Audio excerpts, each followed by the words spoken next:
저희 외과에서 이제 갑상선암 센터를 맡고 있는 유영범입니다. 반갑습니다. 그래서 몇 년 전부터 계속 그 갑상선암 이게 과연 어떤 것이고 이게 수술을 해야 되냐 말아야 되냐 굉장히 그 말이 많았고요. 이게 수술을 해서 좋냐 아니면 안 해도 되냐 이런 그 질문도 굉장히 많을 겁니다. 그래서 요거는 아직도 그 정확한 답을 줄 수 있는 건 사실은 아니고요. 어느 정도 저희가 이제 가이드라인은 마련은 해놨습니다. 여러분들이 갑상선암이라는 게 어떤 게 이제 갑상선암이라기보다도 왜 갑상선이 언제부터 어떻게 해서 우리가 갑상선이 문제를 일으키고 병이라는 걸 인지를 했는지를 좀 말씀드리려고 해요. 갑상선에 대해서 이 질환에 대해서 이해를 한 게 그렇게 오래되지가 않습니다. 결국은 수술도 정식으로 시작한 게 1900년도 중반 이때쯤부터 정식으로 수술을 하기 시작했습니다. 예로부터 이제 갑상선에 문제가 있으면 목이 붓기 때문에 저기는 뭐가 문제가 있을 거다 이렇게 인지를 했는데 기록상으로는 나와 있는 게 있습니다. 그게 바로 이제 중국에서 처음으로 기록을 해 놨고요. 그래서 이거를 어떻게 모르기 때문에 저게 어떤 게 부었는지도 모르기 때문에 치료는 아주 비과학적으로 저렇게 부었으니까 처음에 뭐 개구를 먹어라, 가재를 먹어라, 막 이런 것도 치료를 해봤고요. 그 다음에 치료가 잘 안 되기 때문에 이건 뭐 천벌이다 이런 식으로 인지를 많이 했었어요. 그 다음에 이제 갑상선의 질환이라고 보면 처음에는 우리가 이제 요즘에는 암이 문제가 되지만 예전에는 갑상선이 커지는 게 문제입니다. 사실 그 유관상으로 표시가 안 나기 때문에 갑상선이 어느 정도 커지면 저거 뭔가 문제가 있다. 그래서 인지를 하기 시작했는데 목이 이렇게 굵어지고 커지게 되니까 남자가 그렇게 되면 아주 성질이 나쁜 놈 이렇게 얘기를 하게 되고요. 여자들이 그런 게 되면 조금 연민 이런 것도 느꼈다고 합니다. 그래서 아주 옛날부터 이 갑상선이라는 게 어렴풋이 알긴 알았습니다. 그런데 알았는데 저걸 어떻게 치료해야 될지를 몰랐어요. 그래서 사실은 알게 모르게 우리나라는 있을지 모르겠지만 갑상선 사람이 이제 사망을 하게 되면 갑상선을 떼서 이 갑상선을 먹는 사람도 있었습니다. 그래서 이걸로 한번 치료를 하면 되지 않을까 해서 갑상선도 먹기도 하고 최근에는 뭐 사람은 아니지만 이 동물이나 이런 갑상선을 떼서 먹은 사례도 실제로 있다고 합니다. 불과 한 20-30년 전만 해도요. 이제는 갑상선에 대해서 전문적으로 한번 치료를 해보자. 서기 500년경부터 얘기가 되기 시작했는데 이때는 문제는 뭐냐면 갑상선이 과연 뭐 어떤 기능을 하는지를 몰랐어요. 이 갑상선이 있긴 있는데 저게 뭔 역할을 하는지를 모르기 때문에 있으면 무조건 잘라내기만 하면 되는 건지 아니면 어떻게 해야 될지 잘 몰랐습니다. 그래서 이건 뭐 잘라내면 될 것 같다. 커졌으니까 잘라내자 해가지고 잘라내긴 했지만 사실 그때 당시에는 어떤 지혈이라든가 이런 수술 기법이 발달이 안 됐어요. 안 돼가지고 대량출혈로 대부분 사망합니다. 재밌는 현상은 예전에 고대에서는 중세나 이런 데에서는 우리가 지금 뭐 피가 출혈이 되면 이게 막아야 된다고 생각을 하지만 그 중세 때는요, 이 피가 나면 이게 사열 나쁜 피이기 때문에 이게 빨리 나쁜 게 빠져 나가서 나야 된다 그래서 그냥 지혈을 안 하고 그대로 그냥 놔둔 게 많습니다. 그래서 이렇게 수술을 해도 사망하게 되고 피가 많이 나니까 이제는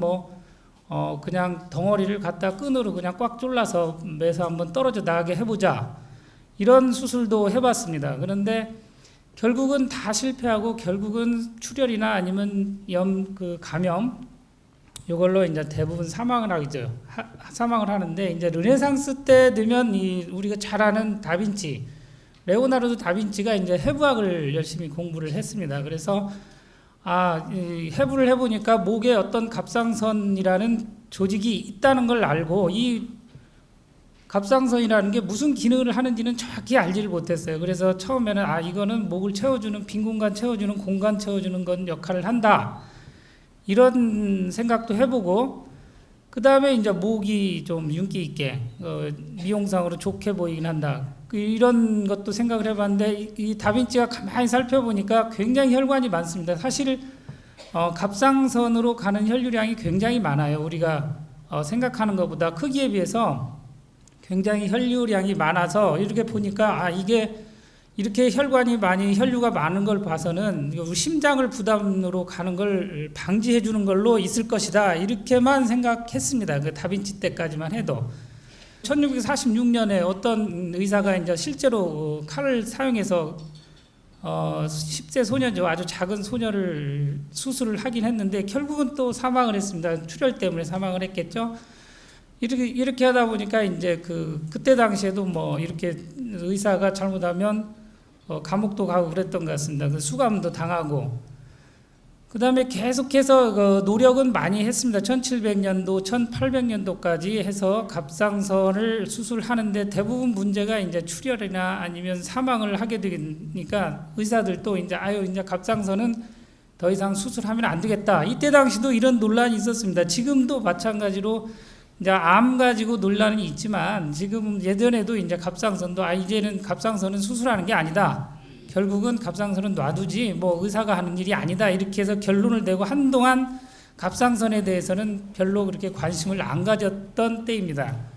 이제 1800년도쯤 오니까 이 갑상선이라는 게 어떤 기능을 하기 시작했냐 해서 연구를 하기 시작했습니다. 그래서 이상하게 우리가 보니까 갑상선에 요오드가 모자라는 사람이 좀 커지거든요. 목의 덩어리가.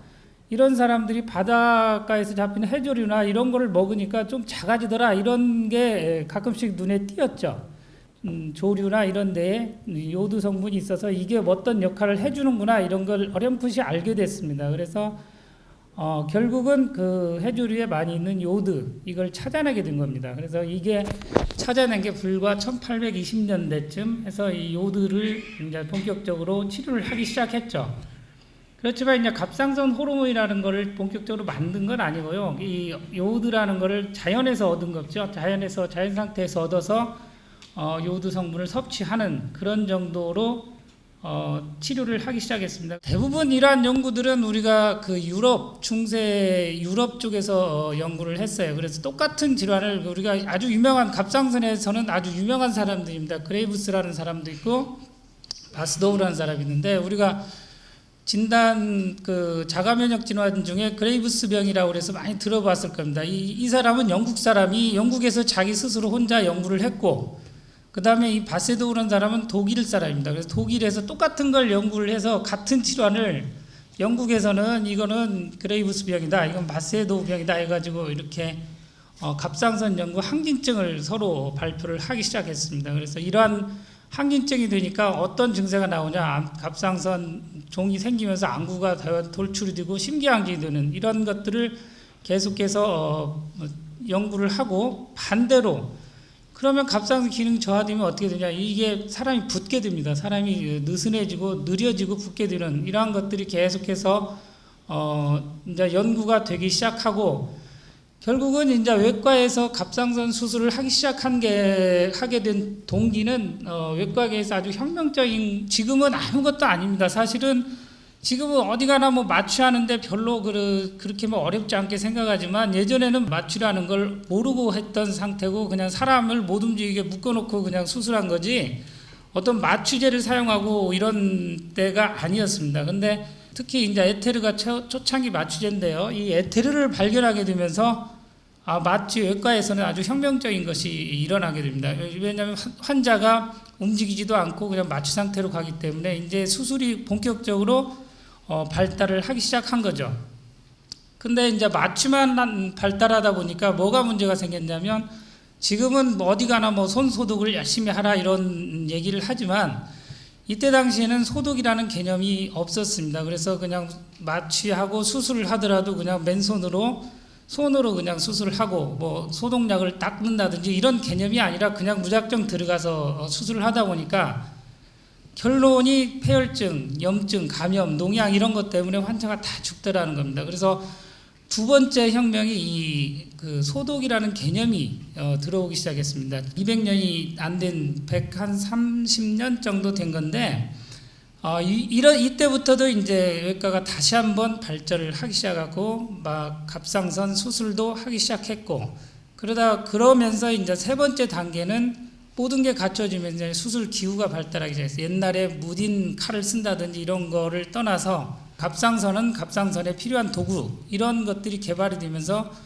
굉장히 이제 외과가 획기적으로 발전을 하기 시작한 거죠. 1900년도 20세기에 들어오면서 우리가 이제 본격적으로 수술을 하고 갑상선도 수술을 시작하게 된 동기가 됩니다. 그래서 좀 그 생소하겠지만 의료계에서는 아주 굉장히 유명한 사람들입니다. 코커라는 사람하고 이 할스테드라는 사람. 그 할스테드라는 사람은 뭐 여러분도 알겠지만 존 홉킨스 병원이라고 미국에 있는 그 맨 첫 외과 교수로 발령을 받았던 사람이고요. 코커는 노벨 의학상까지 받았던 사람이다. 그래서 이 사람들이 이제 수술을 하기 시작했는데 문제는 이 갑상선의 정확한 기능을 아직까지 이해를 못했다는 겁니다. 이 코커가 굉장히 수술을 잘했고 환자들이 이제 수술을 많이 했는데 문제가 하나 생겼습니다. 이 수술을 하고 나니까 환자들이 시간이 가면서 점점 그 부종도 생기고 느려지고 결국은 시간이 가면서 1년 정도 지나면 사망을 하게 됩니다. 이유 없이 환자들이.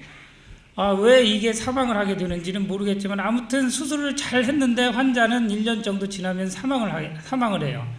코커가 아주 정교하게 수술했다면 이 빌로스라는 사람이 또 한 명이 있는데 이 빌로스라는 사람은 아주 러프하게 수술했던 타입 중에 하나입니다. 그래서 주위 조직까지 다 떼내서 그냥 다 수술을 했는데 이 할스테드라는 사람이 가만히 두부 수술을 연구를 하기 시작했습니다. 연구를 하기 시작해 보니까 코커라는 그 의사가 수술하면 사람은 괜찮은데 한 1년 정도 지나면 사람이 이상하게 부으면서 점점 결국 사망을 하게 되고 이 빌로스라는 사람이 수술하게 되면 환자가 수술하고 나서 경련을 하기 시작합니다. 왜 이렇게 경련을 해서 환자가 안 좋아지는 그런 결과가 나옵니다. 그래서 이게 뭔가가 있다. 이때부터 알기 시작한 게 이제 부갑상선이라는 개념.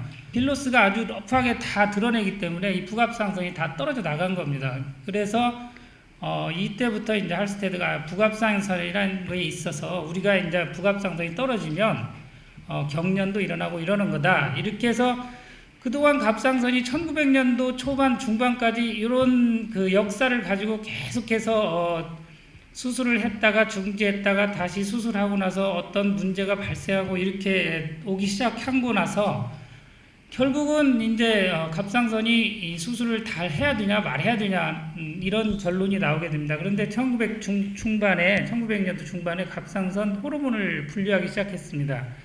이게 1940년, 1950년대니까요. 불과 6, 70년밖에 안 됩니다. 여러분들은 그냥 아주 값싸게 10원, 20원에서 먹고 있지만 이게 나오기 시작한 건 불과 6, 70년밖에 안 되는 약입니다. 그래서 이 약을 개발하고 나서는 이제 갑상선에 대한 수술이 다 때도 이제 약을 먹음으로써 이제 모든 게 다 해결이 되기 시작한 겁니다. 그래서 본격적으로 이제 갑상선 암에 대한 수술은 1950년대, 20세기 중반 이후부터 시작됐다고 보시면 돼요.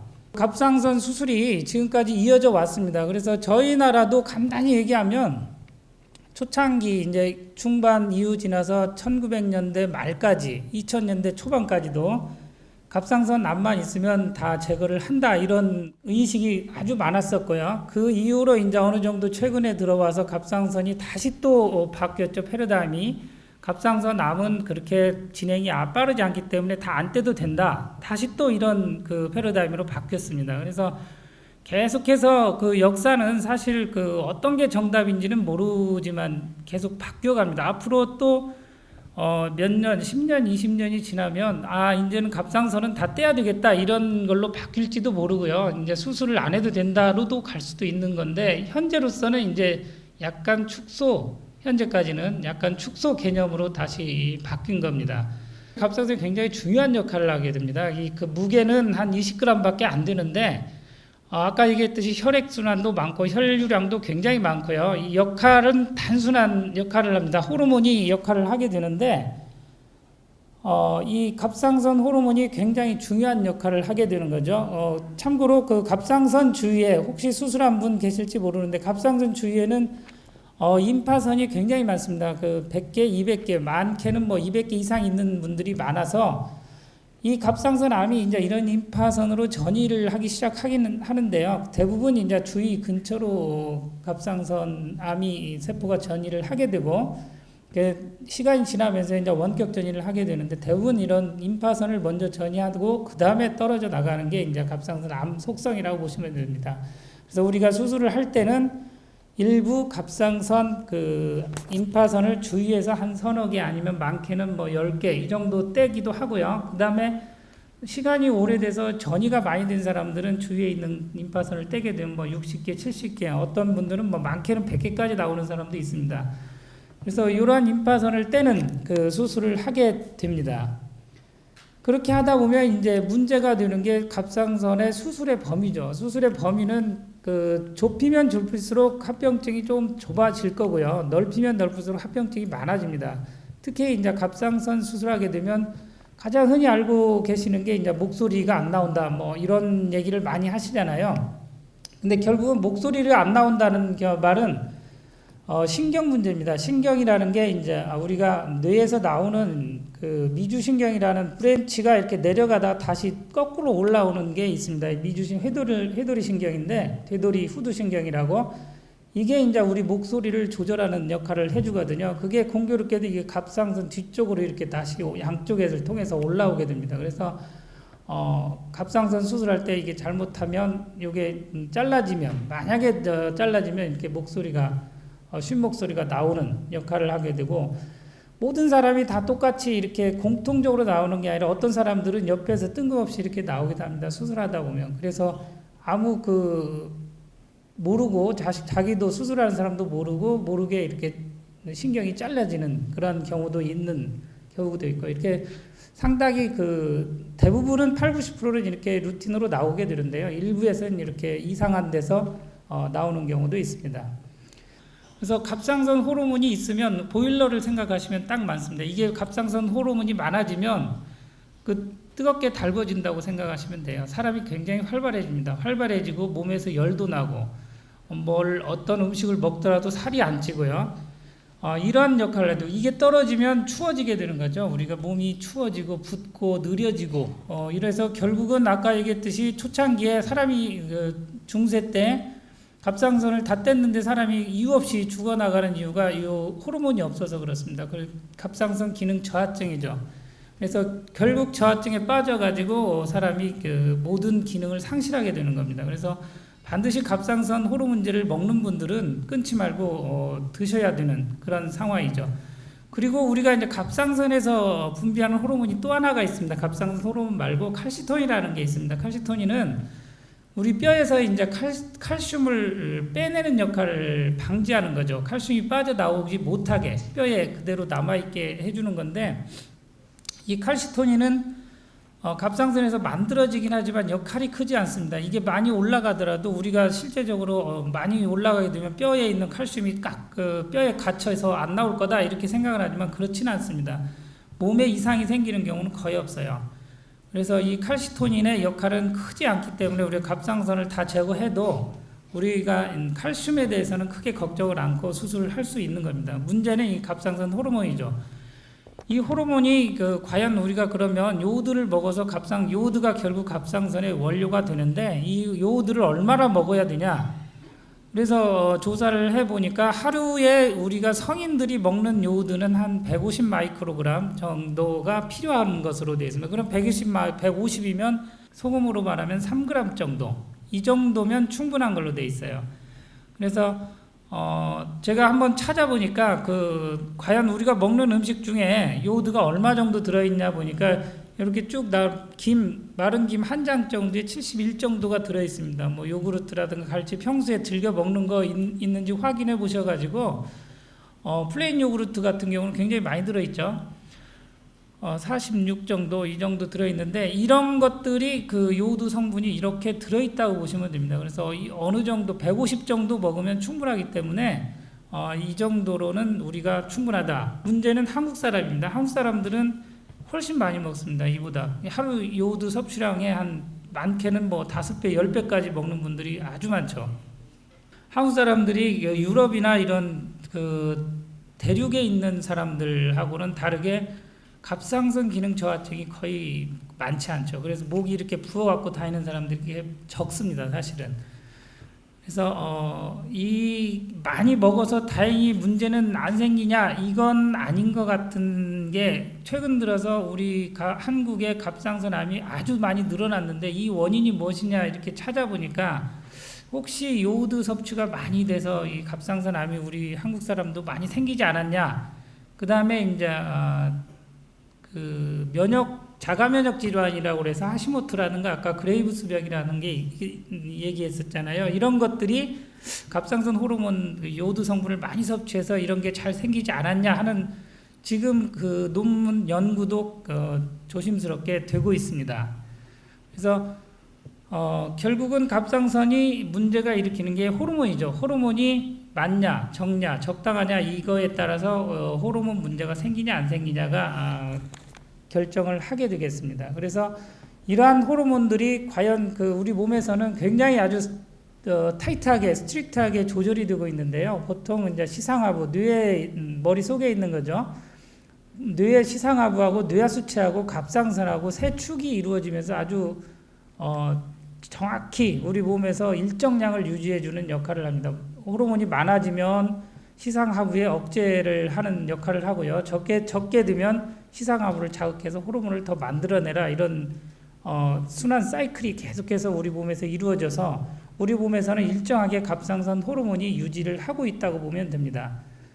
조절이 잘못됐을 때 아니면 조절에 어떤 문제가 생겼을 때는 갑상선 기능이 올라가냐 적어지냐 이런 현상이 나타나게 되는 거죠. 갑상선 호르몬이 많아지면 이런 항진증이 생기고 갑상선 호르몬이 적어지게 되면 갑상선 기능 저하증이 생겨서 이러한 증상들이 나타나게 됩니다. 그래서 이러한 증상들이 나타나게 되면 아까 좀 봤을 걸로 봅니다. 이 중에 몇 가지가 나한테 해당이 된다 그러면 갑상선 호르몬도 한 번씩 체크를 해주시는 것도 괜찮은 그 진단 방법이기도 합니다.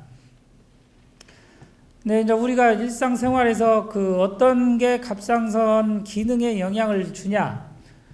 물론 이제 모든 게 다 영향을 준다고 보시면 됩니다. 뭐 스트레스 같은 거, 이런 스트레스 같은 걸 받을 때는 갑상선 기능이 떨어지는 역할을 하게 되고요. 수술을 하고 나서 갑상선 호르몬을 복용하는데 굉장히 이제 피곤하다 이런 느낌을 받는 사람들이 있을 겁니다. 병원에 가서 검사를 해보면 호르몬은 정상이고 근데 몸은 좀 피곤하다 하는 게 있을 수 있는데 한 가지 원인을 제가 찾아보니까 요게 문제가 될 수 있을 것 같아요. 이게 RT3라는 게 있는데 이게 기능을 못하는 그 호르몬입니다. 갑상선 호르몬. 근데 체크를 하면요. 기능을 하는 호르몬하고 똑같이 체크를 해서 정상으로 체크되는 경우가 있습니다. 그러면 피검사를 하면 정상이지만 실제로 기능을 하는 거는 정상 이하로 되는 거죠. 이 RT3가 증가하게 되면 이러한 것들을 증가시키는 게 이런 스트레스라든가 외상 이런 것들이 생겼을 때는 사람들이 상당히 가짜 호르몬이라고 보시면 됩니다. 외형은 똑같은데 기능을 못하는 가짜 호르몬이 만들어져서 결국은 호르몬 기능을 제대로 못하는 기능을 해서 피곤하거나 이런 걸 느끼게 할 수 있는 거죠. 그렇다고 이걸 아주 검사를 해서 찾아낼 수 있냐? 그렇지는 않습니다. 그런데 추측은 이렇게 해볼 수 있어요. 근데 이상하게 약은 몸에서 혈액 소견은 정상인데도 피곤하다 그러면 이것도 한 번쯤 체크를 해봐도 될 것 같은 생각이 들어요. 그래서 저희가 이제 지금 오늘 주제가 갑상선 암인데요. 지금까지는 이제 갑상선의 기능입니다. 크게 병은 갑상선이 기능이 문제가 되냐 아니면 어떤 암이나 이런 덩어리가 문제가 되냐 두 가지인데 앞에 얘기했던 건 기능이 문제죠.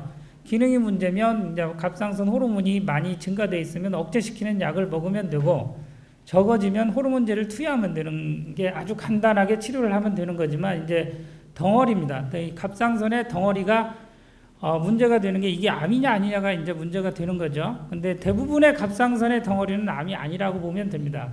이제 더 조사를 해보면 갑상선의 덩어리가 하나가 있는 사람이 있고 여러 개가 있는 사람이 있는데 특히 이제 또 여러 개 있는 사람들은 또 암 가능성이 더 떨어집니다. 가장 많이 암 가능성이 많아지는 건 단발성 하나가 딱 있을 때 그런 때 갑상선 암이 생길 가능성이 많이 있는 거죠. 덩어리가 하나 딱 있을 때 어떤 사람들이 암 가능성이 많냐 보니까 예전에 뭐 어떤 그 혈액암이라든가 어떤 이유인지 모르지만 두경부 목 쪽에 방사선을 치료를 받았다든지 이제 갑상선 수질암이라고 그래서 우리가 흔히 얘기하는 갑상선 암 말고 약 한 몇 프로 3-4% 정도 수질암이 있습니다. 굉장히 흔하지는 않은데 이게 가족력으로 오는 사람들이 있습니다. 이런 사람들 그다음에 이제 젊은 사람 특히 이제 젊은 사람이 목에 갑상선 멍울이 생기면 이게 암 가능성이 훨씬 높습니다. 그 젊은 사람들은 덩어리가 잘 안 만져지거든요. 그 다음에 이제 나이 드신 분들이 목에서 또 덩어리가 만져지는 경우, 이런 경우도 암 가능성이 많습니다. 특히 갑상선도 남자가 여자보다는 좀 위험성이 큽니다. 대부분의 암들은 남자가 여자보다는 위험성이 크다고 보시면 돼요. 근데 위험성은 큰 대신에 또 한 가지는 여자가 암 발생 가능률은 높습니다. 남자보다. 이런 기형이 생기는 이유는 갑상선이 원래 목 하부에 있는 게 아닙니다. 원래는 우리가 혀 끝에 있죠. 혀 끝에서부터 생기기 시작해서 갑상선이 어릴 때 이제 태아 때 갑상선이 내려오게 됩니다. 이 밑으로. 그래서 원래 발생은 여기서 시작을 해서 갑상선이 쭉 타고 내려와서 여기에 자리를 잡게 되는데 이 내려오는 과정에서 어떤 남아있는 갑상선이 뭐 물혹을 만든다든지 갑상선 조직이 남아있다든지 이런 것들이 이러한 기형을 만들게 됩니다. 그래서 어떤 사람들은 목 안에 이렇게 갑상선이 남아있어서 요런 목 숨 쉬는데 아니면 음식을 먹는데 지장을 주거나 이런 것들이 있는 경우가 있는데 이런 것들은 조금 조심해야 될 게 수술을 하면 뭐 크게 문제는 안 되는데요. 요거 수술할 때 아주 조심해야 될 게 정상 갑상선이 있는지 없는지 꼭 확인을 해야 됩니다. 하부에 나머지 나와 있는 갑상선이 있냐 없냐 이것도 반드시 확인을 해야지 그렇지 않고 그냥 여기를 확인 않고 요걸 제거해다 버리면 갑상선 기능이 저하가 됩니다. 갑상 기능 저하증이 되는 거죠. 인위적으로. 그래서 반드시 수술 전에는 여기 확인하고 이거 여기 있으면 요거 제거해버리면 아주 간단하게 끝나는 거죠. 한국에서는 이런 경우는 아주 드문데요. 유럽이나 대륙에서는 아프리카 이런 데는 굉장히 많습니다. 생각보다 많습니다. 요오드 소금이나 이런 게 섭취가 많지 않기 때문에 굉장히 많은 사람들이 이렇게 갑상선 고이터라고 하는 건데 이런 것들을 가지고 있는 사람들이 많습니다. 갑상선 결절이 있는데 이걸 검사를 해야 되냐 말아야 되냐 과연 그리고 검사를 해서 이거를 치료를 해야 되냐 말아야 되냐를 결정을 해주는 게 이제 우리 의사들의 목적이겠죠. 대부분 이제 갑상선에 덩어리가 있으면 주사바늘, 굉장히 새침 흡임이라고 하는데요. 이 주사바늘을 이용해서 뽑아내게 됩니다. 세포를 일반적으로 세포를 뽑아내서 이게 암세포냐 아니냐 결정을 하는데 이러한 세포가 반드시 진단율이 그렇게 아주 높지는 않습니다. 세포를 뽑아내기 때문에 다행히 뭐 뽑았는데 암세포가 딱 나온다든지 아니면 암이 아니다 이렇게 판정을 나오게 좋게 빨려 나오면 되는데 어떤 경우는 세포가 안 빨려 나오는 경우도 있고요. 어떤 경우는 세포를 뽑았어도 이 세포가 아주 애매하게 나오는 경우가 많습니다. 갑상선이.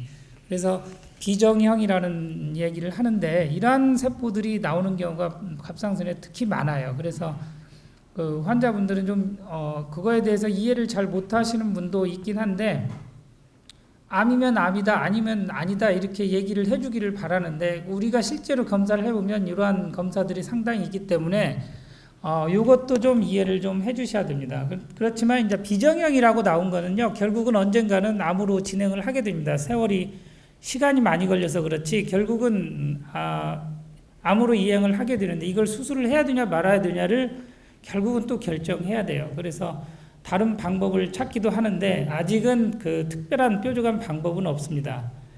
가장 먼저 시행하는 게 이제 초음파죠. 우리가 갑상선은 일반적으로 초음파만 갖다 대보면요 그냥 알 수 있습니다. 어떤 아주 초보라 하더라도 덩어리가 있냐 없냐 이거는 금방 알 수 있어요. 특히 이제 물혹이냐 아니냐 이런 것들은 아주 누구나 쉽게 판단할 수 있는데 이제 갑상선이 혹이 있을 때 이러한 것들이 이 혹이 좋냐 나쁘냐 괜찮냐를 판단해야 됩니다. 그래서 우리가 이제 초음파를 봐가지고 한국에서 이러한 크라이테리아를 정했습니다. 이러한 것들을 이렇게 5, 4, 3, 2, 1로 나눠가지고 갑상선 그 초음파 소견을 하게 됩니다. 1번 그러면 깨끗한 정상, 이렇게 갑상선 소견상 1이다 그러면 아무 이상 없다. 2는 그 양성이다. 이렇게 이제 우리가 리포트를 보내게 되는 거죠. 2를 양성으로 보면 이런 해면 모양이 보이거나 저런 모양으로 보이면 2다. 3은 그 덩어리긴 하지만 갑상선 암 가능성이 아주 낮다. 4는 약간 의심스럽다. 이건 뭐 약간 그 암 가능성이 있다. 이렇게 보시는 거고요. 5로 나오는 경우는 이게 이제 암 가능성이 굉장히 높은 겁니다. 그래서 초음파 소견상 이 케이트리아도 5가 나왔다 그러면 이건 검사를 하셔야 됩니다.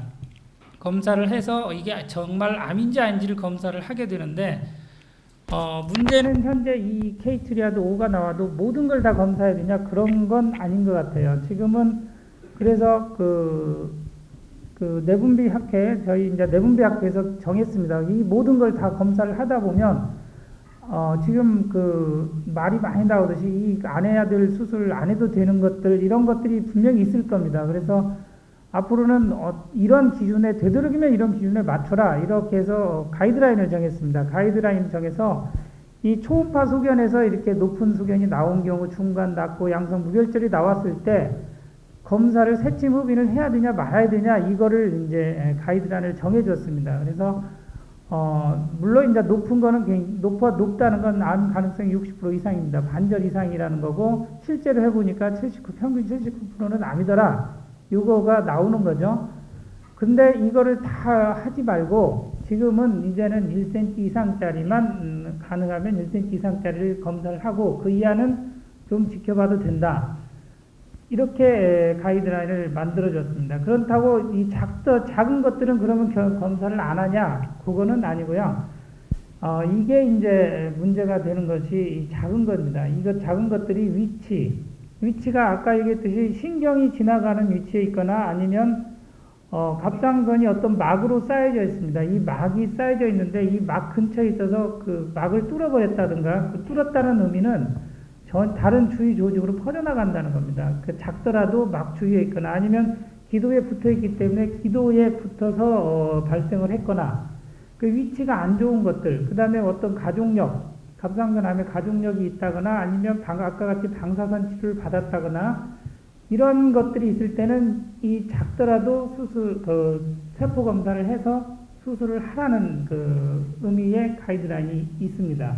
그 다음에 이제 중간 정도 의심이 되는 사람들은 이거는 1cm 이하는 저희 건들지 말고 1cm 이상만 검사를 할 수 있으면 하라.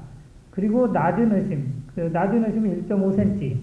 양성인 경우는 양성으로 판정됐을 때는 그래도 안 하는 게 아니라 한 2cm 이상 정도 되면 한번 검사를 해보는 게 좋다. 이런 권고안이 작년 겁니다. 이게 2016년이죠. 2016년에 권고안이 발행이 됐습니다. 그래서 아까 방금 얘기했듯이 그러면 정말 작은 거는 어떻게 하냐. 이런 경우에 이제 해볼 수 있다. 선택적으로. 어떤 분들은 정말 작더라도 이거 좀 이상하고 암 가능성이 있다 그러면 굉장히 불안해합니다. 불안해서 나 이거 꼭 검사해야겠다. 그러면 검사를 하는 거죠. 그 다음에 아까 같이 방사선, 소화기, 청소년기, 방사선, 갑상선암, 가족력, 그 다음에 한쪽 수술을 한 분들이 있을 겁니다. 최근에 이제 한쪽을 많이 수술하기 때문에 한쪽을 수술했는데 다른 쪽에 또 문제가 생긴다. 이런 사람도 검사를 해야 되고요. 그 다음에 아까 이제 갑상선 피막이죠. 조그만 해도 그 갑상선을 뚫고 나가는 소견들이 있습니다. 이런 것들.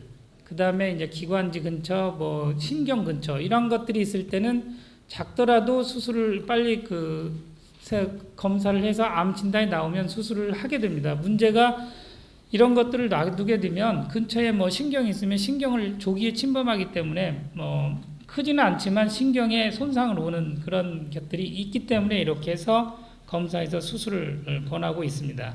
수술을 하냐 아니면 관찰하냐 추적하냐 이런 것들이 이제 현재로서는 가이드라인이 다 정해져 있기 때문에 이대로 하면 되지만 이게 모든 게 이제 임상을 하다 보면 모든 게 이게 딱 흔히 임상으로 맞아 떨어지는 건 아닙니다. 모든 사람들이 다 여기에 맞춰서 할 수는 없고 케이스 바이 케이스로 어떤 분들 수술을 원하는 사람들이 있고요. 아니면 수술을 원하지 않는 분들이 있긴 하지만 거기에 따라서 약간의 변형은 있다고 보시면 됩니다.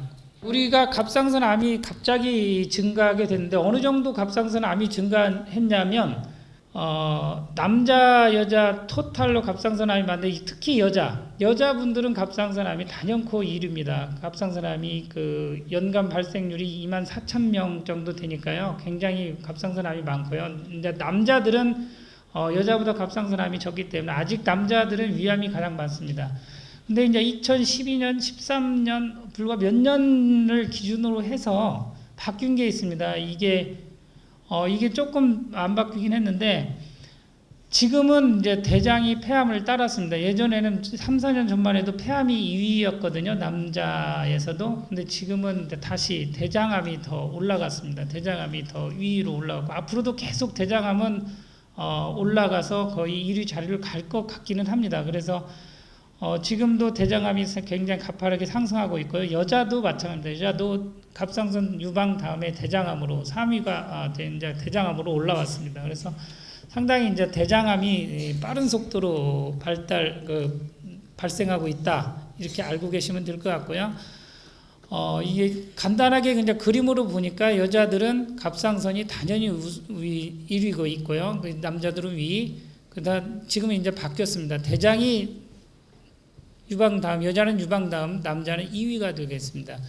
그래서 상당히 이제 대장암 쪽에 관심을 좀 가져야 되는 그 때가 된 것 같습니다.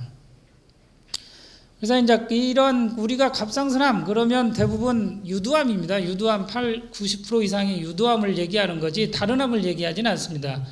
그래서 유두암이 가장 많고요. 그 다음에 이제 여포암도 있고 수질암 아니면 위틀세포암 이런 것들이 있는데 이런 것들은 그렇게 흔한 건 아니고 우리가 80-90% 이상은 일반적으로 갑상선 암이다 그러면 유두암을 얘기하면 됩니다. 그 외에 문제가 되는 게 이제 미분화암하고 다른 암인데요. 특히 이 미분화암, 역행성 암이라고 하는 건데 미분화암이 발생을 하게 되면 대부분 한 6개월 이내에 아무리 치료를 열심히 해도 사망을 합니다. 사실은요. 그래서 컨트롤이 안 되고요. 일단 수술로도 컨트롤 안 되고 어떤 방사선이나 뭐 약물 치료, 항암도 안 듣습니다. 그냥 계속 아무리 노력을 해도 잘하고 결국은 목을 눌러서 기도를 압박하는 거죠. 기도 압박, 그 다음에 먹는 걸 못 먹어서 결국은 사망하는데 대부분 6개월 이내에 돌아가시게 됩니다. 그런데 이게 어떻게 생기냐는 아직도 몰라요. 사실은 이게 미분화암이 어디서 발생했냐 우리가 확인을 못했습니다. 다만 유두암에서 아마 생길 거다 이런 얘기를 유두암이 오랫동안 가지고 있으면 이 어떤 원인에 의해서인지 모르지만 유두암이 갑자기 이 미분화암으로 발전을 할 가능성이 있다 이렇게 보거든요. 그래서 갑상선 암이라도 무작정 관찰하는 것도 약간은 이것 때문에 좀 저희가 우려하는 면이 있습니다. 이게 만약에 미분화암이 생기게 되면 그 다음부터는 이제 컨트롤이 안 되거든요.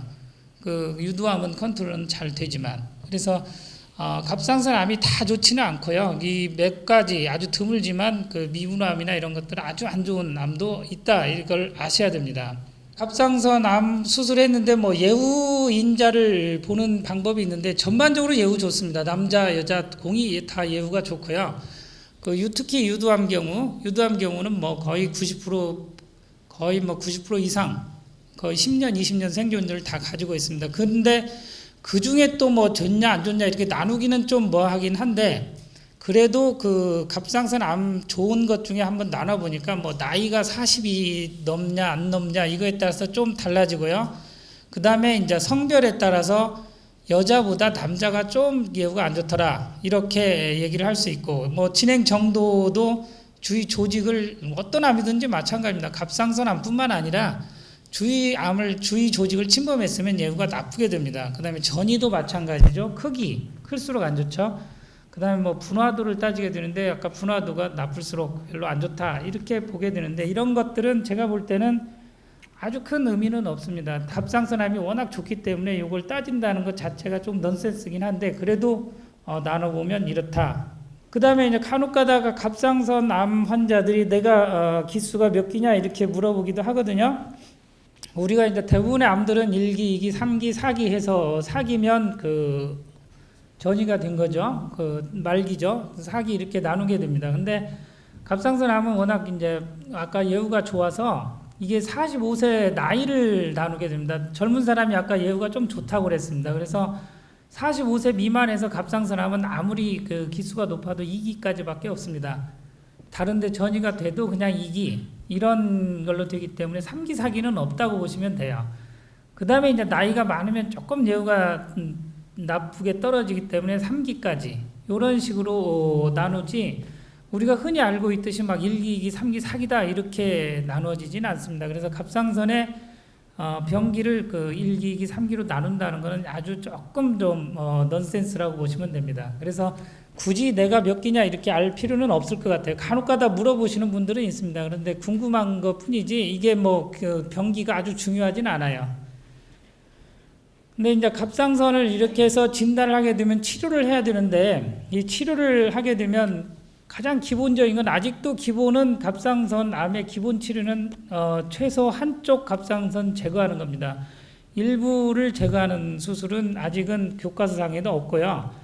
최하는 한쪽을 제거하든지 아니면 그 넓게는 양쪽 다 제거해서 주위 조직까지 제거하는 그러한 수술이 갑상선 수술이라고 보시면 됩니다. 작년 가이드라인인데요.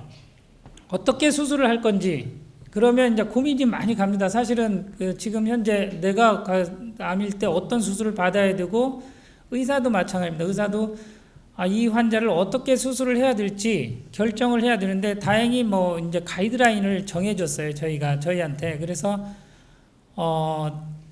임파선 전이가 이렇게 분명하다. 이건 임파선 전이가 와 있다. 아니면 육안적으로 봐도 주위 조직을 뚫고 나가서 주위 조직이 침범이 돼 있다.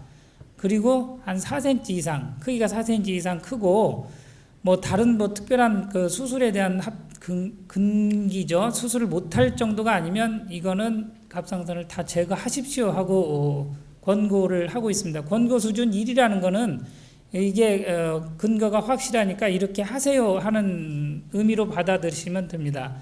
그래서 권고 수준 1에서 전체를 갑상선을 다 제거하라는 지금 현재 가이드라인은 이런 것들이 있고요. 그 다음에 중간에 1에서 4cm 정도 되는 거, 어중간한 어정쩡한 크기, 이러한 것들 갑상선 위에 침륜도 없고 임상적으로 임파선 전이 증거도 없다. 그러면 처음에 그냥 한쪽만 제거하는 수술을 해도 좋다. 이렇게 나와 있습니다. 그런데 이제 문제는 이 사람들이 임파선 전이가 있을 것 같고 앞으로 방사선 치료를 받아야 된다. 요오드 치료 받아야 될 것 같다. 그리고 간혹가다 환자분들이 한쪽을 남겨두는 것에 대한 두려움이 있습니다. 한쪽을 남겨두면 다시 재발할 수 있고 새로 생길 수 있거든요. 그러한 사람들에 한해서는 전체를 다 떼서 전체를 다 떼도 좋다 하는 권고안이 하나가 또 나와 있습니다. 그리고 마지막으로 이제 1cm 미만 작은 것들은 어떻게 하냐. 첫 번째로 특별한 문제 없으면 한쪽만 제거하라는 게 권고 사항이고요.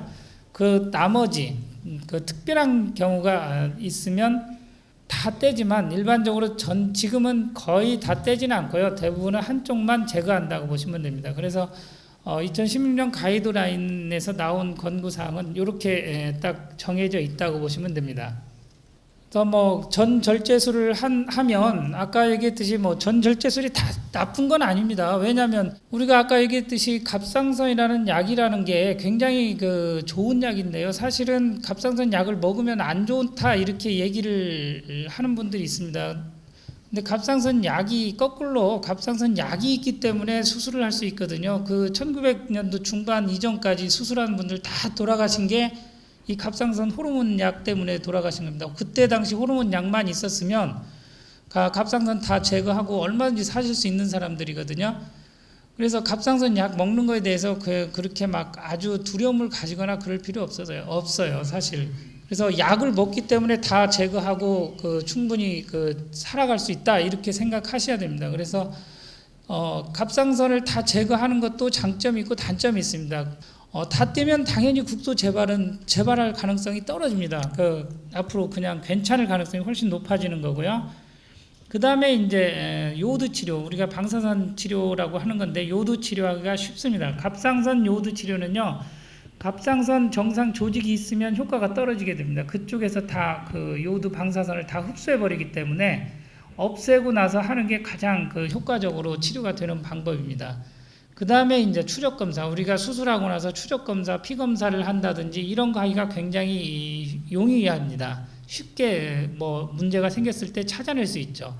반대로 갑상선이 남아 있으면 문제가 이제 이게 단점이 되는 거죠. 남아 있는 쪽에서 다시 생기기도 하고, 그 다음에 요오드 치료하기가 만약에 반절만 뗐는데 갑상선 임파선이 뭐 전이가 한 서너 개가 됐다, 많이 돼 있다, 그러면 다시 수술을 하든지 아니면 방사선 치료를 해야 되는데 대부분 방사선 치료는 못합니다. 한쪽이 남아있기 때문에. 그래서 결국은 다시 수술해서 반대쪽 떼고 다시 방사선 치료 들어가야 되는 그런 상황이 생기는 거죠. 그 다음에 이제 추적을 해도 별로 그렇게 피검사에서 특별한 소견이 안 보입니다. 반대쪽이 남아있기 때문에. 대신에 이제 그 전절제를 하면 나쁜 게 수술 범위가 넓어지기 때문에 합병증이 많아지는 거죠. 그 다음에 호르몬제를 평생 먹여야 된다, 이런 부담이 있지만 반대로 이제 남겨두게 되면 수술 합병증이 적어지는 거죠. 그 다음에 어떤 경우는 남기면 호르몬제를 끊는 경우가 많고요. 그래서 이러한 것들 장점 단점이 서로 엇갈려 있기 때문에 뭐가 좋다 이렇게 얘기하기는 좀 아직은 좀 어렵습니다. 그래서 수술을 하고 나서 이제 갑상선을 어떻게 관리를 해야 되냐, 수술하고 나서 대부분 그 전절제를 한 분들은 반드시 아까 얘기했듯이 호르몬을 안 먹으면 안 됩니다. 호르몬을 복용을 안 하면 거의 1년 이상 그 지내기가 어렵다고 보시면 됩니다. 1년 정도 지나면 어떤 원인 모든 기능이 다 떨어져서 아마 사망할 가능성이 훨씬 높고요. 그 다음에 이제 그 약을 먹으면서 주기적으로 체크를 해서 갑상선 약, 내가 먹는 갑상선 호르몬 약이 적절하게 몸에서 정상 레벨을 유지하고 있는지 이렇게 체크를 해주시고요. 갑상선 전절제를 한다는 의미는 요오드 치료를 하기 때문에 요오드 치료 계획을 잡아줘야 됩니다. 수술은 예전에는 이렇게 외과적으로 목에 절개를 가해서 직접 그 갑상선을 찾아 들어서 갑상선을 제거하는 방법이 전통적인 수술 방법이고요. 요게 이제 부갑상선입니다. 요게 갑상선에 딱 달라붙어 있는 건데요. 요게 떨어져 나가면 이제 저리고 그 마비가 오고 이런 증세가 오는 거죠. 그래서 수술할 때는 요 부갑상선이 잘 보이면 괜찮은데 안 보이고 갑상선 속에 또 파묻혀 있는 사람이 있어요. 안 보이는 상태에서. 그러면 우리가 부갑상선을 아무리 안 뗐다고 하지만 안에 들어있는 것들은 떨어져 나가오는 경우도 있거든요. 그러면 4개가 있습니다. 4개 중에 1개 정도만 남아있어도 큰 문제는 안 되는데요.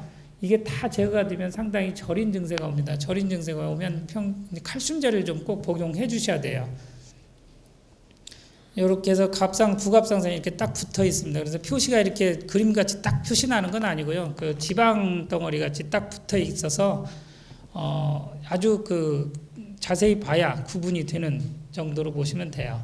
전통적인 절개 방법을 떠나서 이제 내시경을 하게 되죠. 내시경의 이제 장점은 한 가지입니다. 이 흉터, 목에 있는 흉터를 내리는 거예요. 분산시키는 겁니다. 분산시켜서 직접 목의 흉터는 안 보이고 그 대신 밑으로 내리고 어깨로 아니면 유두 근처 이런 데로 분산을 시켜서 겉에서 봤을 때 목에 흉터가 없게 하는 게 내시경이고, 여기서 이제 한 단계 더 발전하게 되면 이제 현재 로봇 수술을 하게 되는 거죠. 로봇 수술을 하게 되는데, 로봇은 그 여러분들이 생각하기에 뭐 로봇이 수술하는 건 아니고요. 오퍼레이터가 화면을 보고 직접 환자의 직접 조작을 하는 게 아니라 환자 모니터에서 조작을 하는 겁니다. 모니터에서 조작을 하게 되면 로봇 팔이 알아서 그 움직여져서 이 오퍼레이터가 조작하는 대로 이렇게 따라 하게 되는 거죠. 이런 암을 만들어줍니다. 360도로 돌아갈 수 있는 암을 만들어서 손으로 접근할 수 없는 부위, 손으로 들어가면 굉장히 불편한 부위가 있거든요. 특히 이제 남자분들 같은 경우 그 전립선 암이나 이런 수술은 골반 내에 들어있기 때문에 우리가 손을 집어넣어도 잘 안 닿아요. 보이지도 않고. 근데 이런 부위는 굉장히 하기가 용이롭습니다. 가서 360도로 쭉쭉 돌아가기 때문에 굉장히 그 접근도 쉽고 수술도 빨리 끝나고 깨끗이 끝나는 수술이, 이 로봇 수술이 아주 큰 장점을 가지고 있죠. 저희 병원 실제 모델 로봇입니다. 이게 4개의 팔이 있죠. 4개 팔이 있고 이제 저희가 이제 컴퓨터 화면을 보고 조작을 하게 되면 이 로봇이 이제 따라서 움직이면서 수술을 하게 되는 거죠. 그래서 저희 병원에 이제 곧 들어올 로봇 수술도 자주 이용하시면 되겠습니다. 이상 제가 갑상선 암에 대해서는 말씀을 드렸고요. 혹시 궁금한 거 있으면 질문을 받겠습니다.